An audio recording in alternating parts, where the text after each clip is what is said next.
Hello friends, कैसे हैं।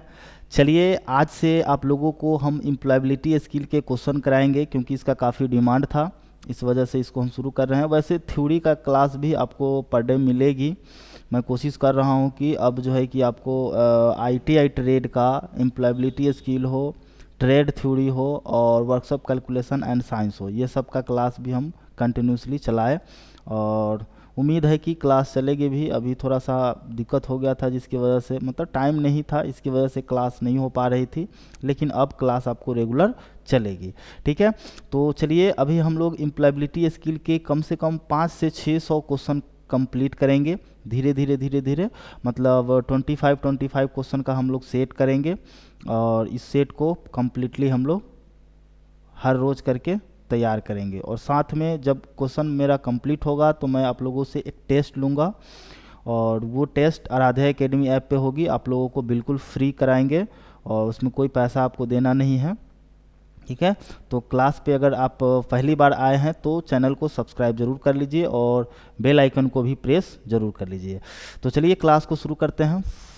First question आपके स्क्रीन पे है। फर्स्ट क्वेश्चन क्या कहता है कि he would starve to death rather than dash alone. मतलब क्या है कि इसमें आपको बताना है कि इसमें भरा क्या जाएगा। ये इंग्लिश का क्वेश्चन है, ठीक है ना।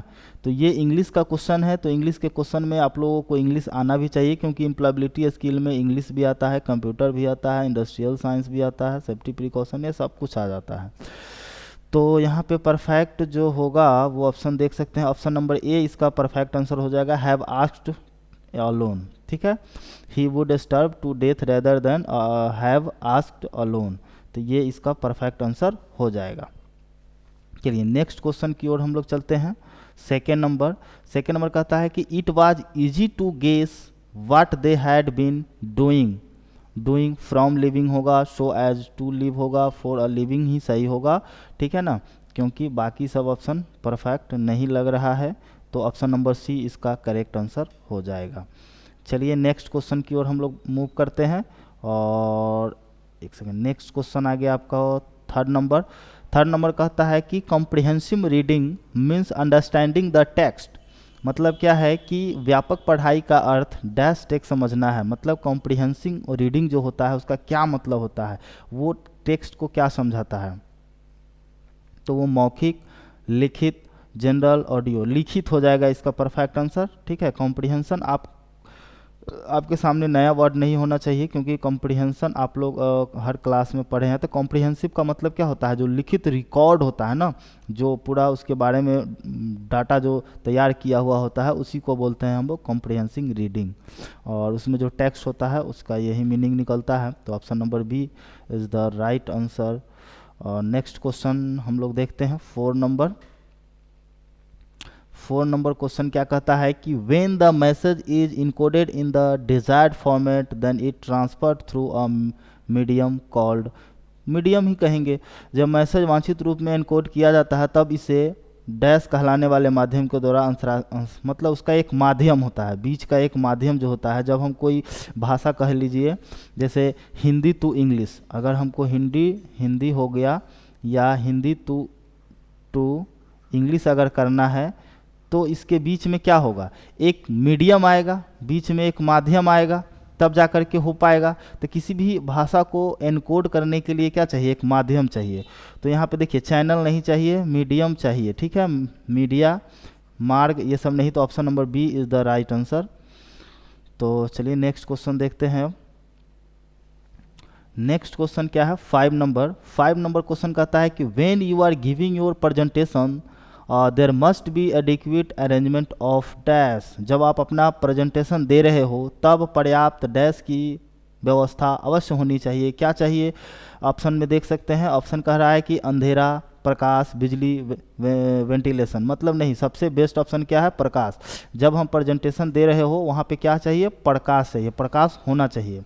अंधेरा बिल्कुल नहीं, बिजली, और बिजली जब प्रकाश होगा तो बिजली भी होगी, है ना। और लेकिन बिजली होगी तो ज़रूरत नहीं है कि प्रकाश होगी, है ना। इसलिए option number B correct answer है। वेंटिलेशन भी ज़रूरत नहीं है, ठीक है ना, प्रकाश हमको चाहिए प्रेजेंटेशन देने के लिए। चलिए आगे हम बढ़ते हैं।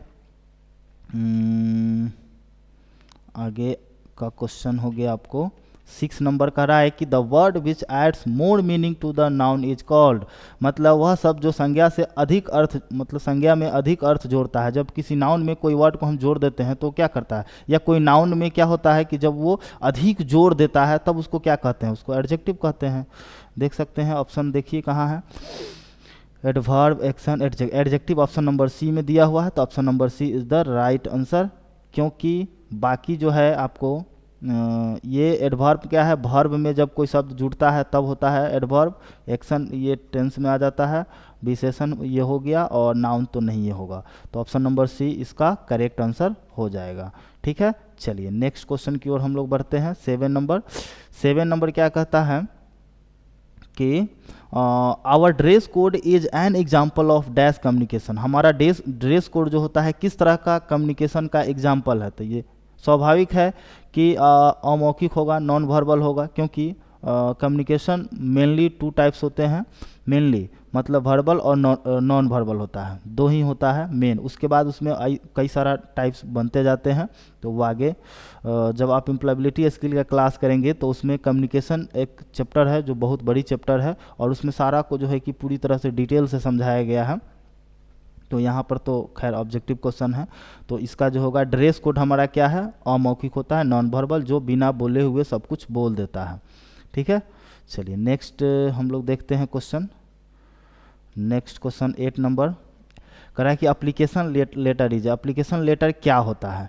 तो कहता है आपकी मुख्य विशेषता तथा काम के लिए आपकी उपलब्धता का विवरण। जी बिल्कुल, ये सही लग रहा है। ठीक है, बाकी ऑप्शन को देखते हैं। आपके कार्य उद्देश्य की घोषणा, बिल्कुल नहीं।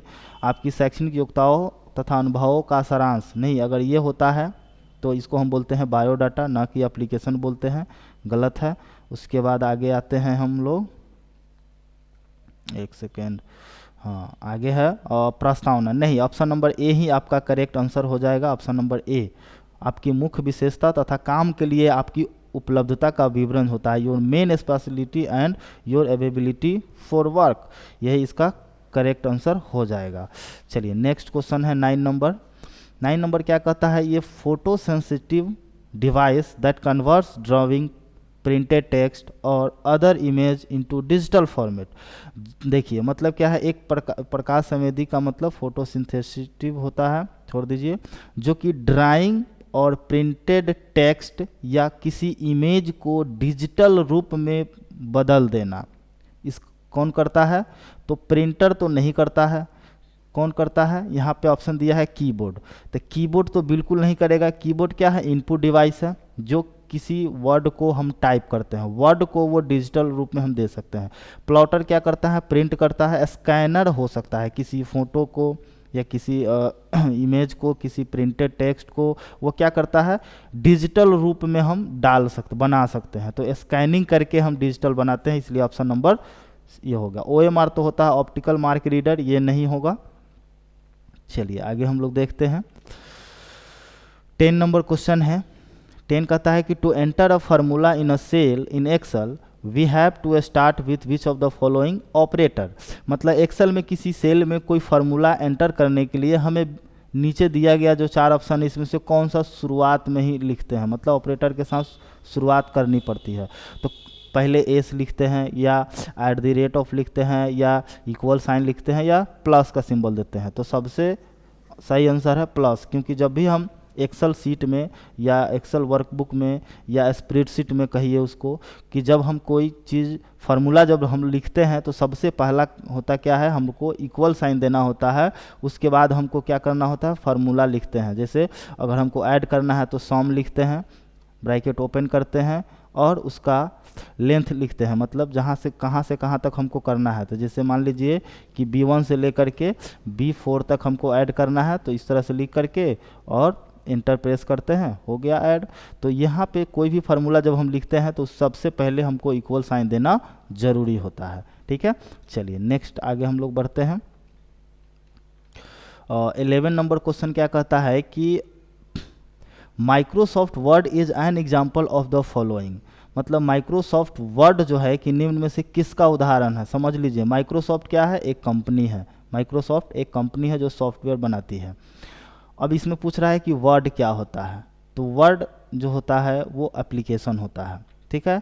ऑप्शन में देखिए ऑपरेटिंग सिस्टम, बिल्कुल नहीं। ऑपरेटिंग सिस्टम क्या होता है, तो विंडोज होता है। विंडोज क्या है, ऑपरेटिंग सिस्टम सॉफ्टवेयर है। प्रोसेसिंग डिवाइस, बिल्कुल नहीं। सीपीयू हमारा प्रोसेसिंग डिवाइस है, ये भी नहीं है। एप्लीकेशन सॉफ्टवेयर सही आंसर है, यही हमारा आंसर हो जाएगा, एप्लीकेशन सॉफ्टवेयर। सिस्टम सॉफ्टवेयर नहीं होगा, विंडोज हमारा सिस्टम सॉफ्टवेयर होता है।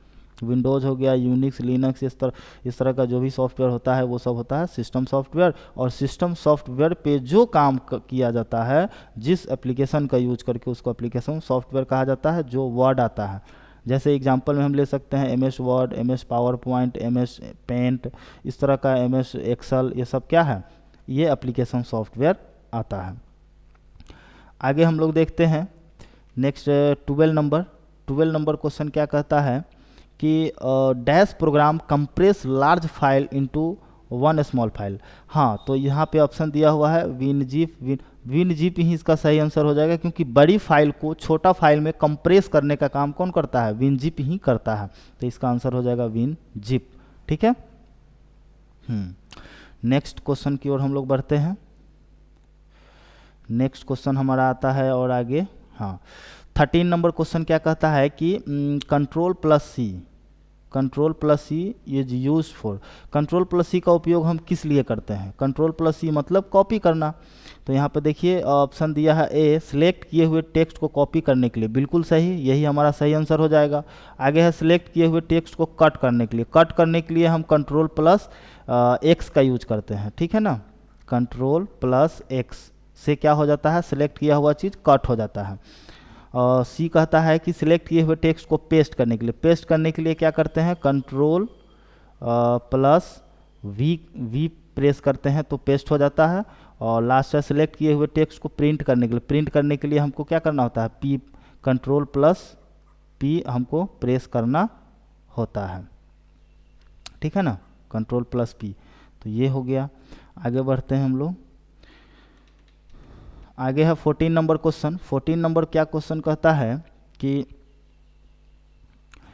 विच of the following is not the correct method of editing cell content. मतलब निम्न में से कौन सा सेल कंटेंट की एडिटिंग करने का सही विधि नहीं है। यहाँ पे कह रहा है कि नहीं है। अच्छा, अल्ट कुंजी दबाना ये नहीं है, F2 कुंजी दबाना ये है, फार्मूला बार क्लिक करना ये भी है, सेल पर डबल क्लिक करने से मतलब ऑप्शन आपका सही हो जाएगा। Option number A is the right answer of this question. Next question आता है 15 नंबर। 15 नंबर कहता है कि full form of the LAN. Full form of the LAN क्या होगा, लैन का फुल फॉर्म होता है लोकल एरिया नेटवर्क, ठीक है। और इसी तरह का आ जाता है आपको वैन भी आता है, WAN वैन आता है, उसी तरह से आता है मैन आता है ना। तो ये हो जाता है wide area network, metropolitan area network, इस तरह से होता है। तो यहाँ पे ऑप्शन में तो इधर नहीं दिया हुआ है, चलिए आगे देखते हैं, ऊपर में कहीं दिया हो। तो यहाँ ऑप्शन सी इसका करेक्ट आंसर हो जाएगा, ठीक है ना, लोकल एरिया नेटवर्क। आगे हम लोग देखते हैं 16 नंबर क्वेश्चन। 16 नंबर क्वेश्चन क्या कहता है कि if you want to add a slide to an existing presentation then you have to use which of the following options. मतलब यदि आप मौजूदा प्रेजेंटेशन में स्लाइड जोड़ना चाहते हैं तो आपको निम्न में से किस विकल्प का उपयोग करना पड़ेगा। मतलब आप मान के चलिए पावर पॉइंट पे काम कर रहे हैं, आपने एक स्लाइड बना लिया है लेकिन दूसरा स्लाइड भी आपको लेना है, तो आप क्या करेंगे। तो इसके लिए फाइल ऐड नहीं, ऑप्शन नंबर बी हो जाएगा। पहले इंसर्ट में जाएंगे, उसके बाद न्यू स्लाइड पे क्लिक करेंगे, आ जाएगा मेरा एक स्लाइड, ठीक है ना। फाइल ऐड न्यू स्लाइड नहीं होगा, फाइल ओपन नहीं, फाइल न्यू नहीं, मतलब ऑप्शन नंबर बी इसका करेक्ट आंसर हो जाएगा। चलिए 17 नंबर क्वेश्चन को देखिए। 17 नंबर क्या क्वेश्चन कहता है कि the transmission is continuous on या ऑफ डैश। संचार निरंतर चलने वाली क्या है, डैश है, प्रक्रिया है, प्रोग्राम है, ठीक है। ट्रांसमिशन जो है कि एक प्रोग्राम है, लेकिन अगर यहीं पे कम्युनिकेशन होता ना, कम्युनिकेशन, ठीक है, तब यहाँ पे हो जाएगा इसका आंसर प्रोसेस, ठीक है। कम्युनिकेशन होगा तब प्रोसेस हो जाएगा, क्योंकि कम्युनिकेशन एक प्रक्रिया है। चलिए आगे हम लोग बढ़ते हैं। 18 नंबर क्वेश्चन क्या कहता है कि environmental barrier sound similar to. मतलब पर्यावरणीय अवरोध डैश के समान ही ध्वनित होते हैं। तो किसके समान होते हैं, तो ये होना चाहिए भौतिक, फिजिकल होना चाहिए, शारीरिक दिया है, मनोवैज्ञानिक दिया है, और इसका ऑप्शन कहाँ है, हाँ भौतिक दिया हुआ है, तो यहाँ हो जाएगा इसका आंसर सही भौतिक। ठीक है, चलिए नेक्स्ट क्वेश्चन की ओर बढ़ते हैं। 19 नंबर क्वेश्चन क्या कहता है, 19 नंबर कहता है कि the humanisation of power and violence is recognised as gender, मतलब सामर्थ्य तथा हिंसा के मानवीकरण को लिंग के रूप में मान्यता दी गई है। तो पुरुष को दिया जाएगा और किसको दिया जाएगा, पुरुष ही इसका बिल्कुल सही आंसर हो जाएगा। स्त्री, उभय और नपुंसक ये बिल्कुल नहीं होगा, तो इसका ऑप्शन हो गया option number A correct answer हो गया। चलिए 20 नंबर क्वेश्चन को देखिए। 20 नंबर क्या है, 20 कहता है कि एक सेकेंड, चलिए dash is use for presenting using an overhead projector, मतलब डैश का उपयोग ओवरहेड प्रोजेक्टर का उपयोग करते हुए प्रेजेंट करने के लिए क्या, ओवरहेड का मतलब क्या, सर के ऊपर से। चलिए पेपर शीट नहीं होगा, पॉलीथीन नहीं होगा, बटर शीट नहीं होगा, इसका आंसर हो जाएगा आपको एसीटेट फिल्म शीट, यही इसका करेक्ट आंसर हो जाएगा। चलिए नेक्स्ट देखते हैं 21 नंबर क्वेश्चन। 21 नंबर कह रहा है कि dash the main tendency in listening is to expect fix information which is appreciated, मतलब लिसनिंग में मुख्य प्रवृत्ति नियत सूचना की अपेक्षा करना होता है जिसकी प्रशंसा की जाती है। कहाँ की जाती है, तो कल्चरल होना चाहिए, नहीं यहाँ पे नहीं दिया, एम्पैटिक प्रशंसात्मक और मूल्यांकन परक वार्ताकारक, यानी कि इसका आंसर हो जाएगा ऑप्शन नंबर 1। ठीक है, सॉरी ऑप्शन नंबर बी इसका करेक्ट आंसर हो जाएगा प्रशंसात्मक। चलिए next question 22 number. 22 number question क्या कहता है कि dash context refers to the similarity of background between the sender and the receiver, मतलब डैश संदर्भ प्रेषक तथा प्राप्तकर्ता के मध्य पृष्ठभूमि की समानता को संदर्भित करता है। किसको करता है, मतलब प्रेषक मतलब सेंडर और प्राप्तकर्ता, ये दोनों के बीच का जो एक पृष्ठभूमि होता है उसको मतलब एक समानता जो देता है वो कौन देता है, तो कल्चरल होता है। ठीक है ना, सांस्कृतिक, सामाजिक नहीं होगा, भौतिक नहीं होगा, सांस्कृतिक होगा, सही है। नेक्स्ट क्वेश्चन है 23 नंबर। 23 नंबर क्वेश्चन में आ जाइए, dash understanding the force of the various parts of speech Lay's the foundation for learning grammar, मतलब देखिए पार्ट्स ऑफ स्पीच की फोर्स को समझ लेने से ग्रामर सीखने का आधार तैयार हो जाता है। कितने पार्ट्स ऑफ स्पीच को, तो पार्ट्स ऑफ स्पीच कितने होते हैं ग्रामर में, तो 8 होते हैं। Noun, pronoun, verb, adverb, adjective, ये सब क्या है, प्रीपोजिशन, कंजक्शन, इंटरजेक्शन, ये सब क्या है हमारा पार्ट्स ऑफ स्पीच है जो ग्रामर का एक बैकबोन है। ठीक है ना, तो ये ऑप्शन इसका 8 हो जाएगा, करेक्ट आंसर हो जाएगा इसका। चलिए नेक्स्ट क्वेश्चन देखते हैं। 24 नंबर क्वेश्चन कहता है कि when should you plan to come for your interview, मतलब आपको अपने साक्षात्कार के लिए कब आने की योजना बनानी चाहिए, मतलब आपको अगर साक्षात्कार देने जाना है, इंटरव्यू देने जाना है, तो आपको योजना कब बनाना चाहिए, 2 घंटा पहले, 1 घंटा पहले, या 30 मिनट पहले, या ठीक समय पर। बिल्कुल नहीं, यहाँ पे इसका करेक्ट आंसर हो जाएगा आपको कम से कम आधा घंटा पहले आप इसका योजना बनाएंगे कि हमको वहाँ पर पहुँचना है। ठीक है, चलिए आगे हम सोचते हैं, सॉरी आगे देखते हैं 25 नंबर क्वेश्चन। 25 नंबर क्वेश्चन क्या कहता है कि to consider oneself capable and to be happy to face the basic challenges of life is, जीवन की मूलभूत चुनौतियों का सामना करने में स्वयं को सक्षम मानना तथा खुशहाल रहना। क्या है भाई, तो ये तो हमारा सेल्फ रिस्पेक्ट है, ये हमारा हो जाएगा आत्मसम्मान, क्योंकि जीवन में चुनौती का सामना करना और अपने आप में एक सक्षम मानना कि हम अपनी चुनौती को एक्सेप्ट करते हैं या चुनौती का हम सामना कर पा रहे हैं और अंदर से खुश रहना, ये क्या है, ये हमारा सेल्फ रिस्पेक्ट है, ये घमंड नहीं है, स्वैच्छिक विचार भी नहीं है, ये मतलब ऑप्शन नंबर बी इसका करेक्ट आंसर हो गया। तो चलिए फ्रेंड्स, आज जो है कि हमने 25 क्वेश्चन एम्प्लॉयबिलिटी स्किल से किया, फिर हम कल आपको एम्प्लॉयबिलिटी स्किल के क्वेश्चन को करेंगे, और भी ट्रेड जितने भी ट्रेड है ITI के मैं कोशिश करूँगा क्योंकि देखिए एम्प्लॉयबिलिटी स्किल और वर्कशॉप कैलकुलेशन एंड साइंस और इंजीनियरिंग ड्राइंग, ये जो ITI का ट्रेड है ये लगभग सभी ट्रेडों का कॉमन होता है, बाकी चेंज होता है थ्योरी और प्रैक्टिकल। तो थ्योरी का भी क्लास हम कोशिश कर रहे हैं, लेकिन ऑल ट्रेड के लिए एम्प्लॉयबिलिटी स्किल और वर्कशॉप कैलकुलेशन एंड साइंस और इंजीनियरिंग ड्राइंग, इसका क्लास भी हम आप लोगों को रेगुलर देंगे। तो चैनल को सब्सक्राइब जरूर कर लीजिए, अपने दोस्तों में शेयर भी कर दीजिए, क्योंकि बहुत सारा क्वेश्चन हम कराने वाले हैं और आपका जो है कि एग्ज़ाम बिल्कुल 100% निकलेगा। सो थैंक यू, फिर मिलते हैं नेक्स्ट क्लास में, तब तक के लिए धन्यवाद, बाय बाय।